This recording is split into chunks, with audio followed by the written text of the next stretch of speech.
Il nous faut vivre par la foi. Le chrétien peut vivre, subir des périodes de sécheresse plus longues que les périodes de joie, qui deviennent plus courtes, ou à l'inverse.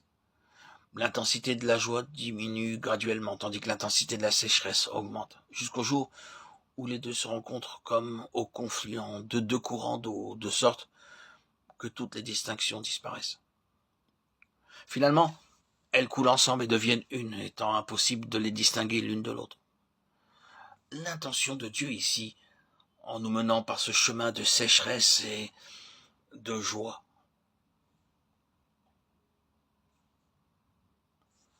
c'est de nous montrer que réellement les deux ne sont pas du tout différents.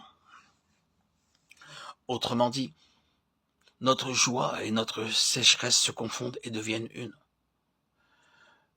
Le but de Dieu aujourd'hui, c'est que le juste vive par la foi et non par le sentiment. Notre sentiment, quel qu'il soit, ne nous apporte rien. Pour certains croyants, Dieu doit les entraîner 10 ou même 20 fois pour qu'ils ne vivent pas de leur force émotive. Il permet à leur sécheresse de s'allonger et de s'intensifier plus profondément afin de les conduire à la place où ils pourront vivre par la foi. Si vous n'avez jamais été formé, vous découvrirez bientôt combien votre force émotive est totalement inefficace, car le juste vivra seulement par la foi. Finalement, si vous apprenez à vivre par la foi, vous pourrez vivre la vie la plus joyeuse au milieu de l'aridité et la plus inspirée au milieu de la félicité. Ceci peut sembler paradoxal. C'est pourtant une vérité dans la vie spirituelle. Dieu nous mènera à vivre la vie de la foi. Que veut-on dire par vivre par la foi? Cela nous est décrit très clairement dans ces paroles dites à Nebuchadnezzar par les Hébreux, Shadrach, Meshach et Abed-Négo. Voici notre Dieu que nous servons peut nous délivrer de la fournaise ardente, et il nous délivrera de ta main, ô roi. Sinon, sache, ô roi, que nous ne servirons pas tes dieux et que nous n'adorerons pas la statue d'or que tu as élevée.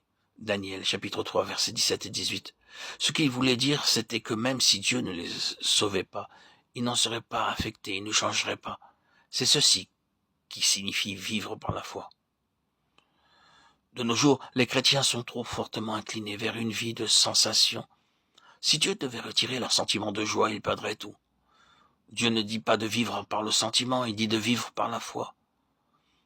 Après des années d'expérience, vous en arriverez à vous rendre compte que la joie et la sécheresse sont en réalité la même chose. Aucun grand débordement de joie ne vous affectera, ni aucun moment de sécheresse ne vous influencera. Vous vivrez la même vie à travers une profonde aridité comme à travers une grande joie. Oh, que nous n'agissions pas comme ceux de petite capacité.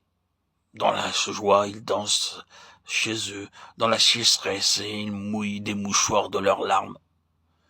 Si nous vivons par la foi, nous ne serons pas gouvernés ni par l'un ni par l'autre de ces sentiments. Mais que ce soit clairement compris que nous ne sommes pas des personnes sans émotion. Nous aurons des sentiments de joie aussi bien que de sécheresse. Seulement, nous ne devons pas permettre à ces impressions externes de toucher notre homme intérieur. Car c'est ce que nous avons insisté aujourd'hui dans ces messages audio, c'est que la joie que l'homme extérieur éprouve n'est pas celle que l'homme intérieur jouit dans le Seigneur, parce que cette dernière joie est inébranlable et beaucoup plus profonde. Toutefois, cette joie profonde et inébranlable ne sera pas entièrement expérimentée jusqu'à ce que nous soyons capables de maîtriser complètement cette joie extérieure.